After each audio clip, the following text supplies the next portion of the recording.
ბიძნიევანიშვილი მეუღლესთან ერთად გიორგობის დღესასწაულთან დაკავშირებით საზეიმო წირვას სამების ტაძარში დაესწრო. ტაძარში საზეიმო წირვა-ლოცვას საქართველოს კათოლიკოს პატრიარქის არ ყოფნის გამო მეუფე იაკობმა აღავლინა. მართლმადიდებელი ეკლესია დღეს მინდა დიდმოწამის წლევა შემოსილისა და საკვირველ მოქმედი გიორგის ხსენების დღეს აღნიშნავს. დღესასწაულთან დაკავშირებული წირვა-ლოცვა 23 ნოემბერს ყველა მოქმედ მართლმადიდებელ ტაძარში აღევლინება. რომ რაღაცას რომ დავაშავებთ, შენდობის ხოვნის ვაჟკაცობა უნდა გქონდეს, თუნდაც უფალთან, თუნდაც საკუთარ ქვეყანასთან, სამშობლოსთან, თუნდაც თითოეულ ადამიანთან. ჩვენ აუცილებლად უნდა ვითხოვდეთ შენდობას, რომ ღმერთმა მოგვიტევოს. ცოტა ხნის წინ თხოვე ადამიანებს,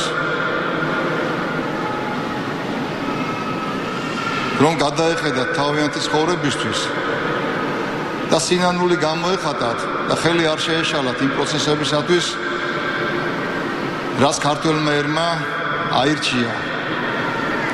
მაგრამ მეტყობა ჯერჯერობით ვაჟკაცობა არ ყოფნით, იმიტომ რომ მართლა ძალიან ძნელია, როდესაც წაგებული ომის მერე გამოდიხარ და იძახი რომ მოგებული ვარო, ჩვენ ქართველებმა წავაგეთ და რუსთაველზე, როდესაც ბიჭების გვამები გაცეებული არ იყო, ვის მოუგეს მაინტერესებს.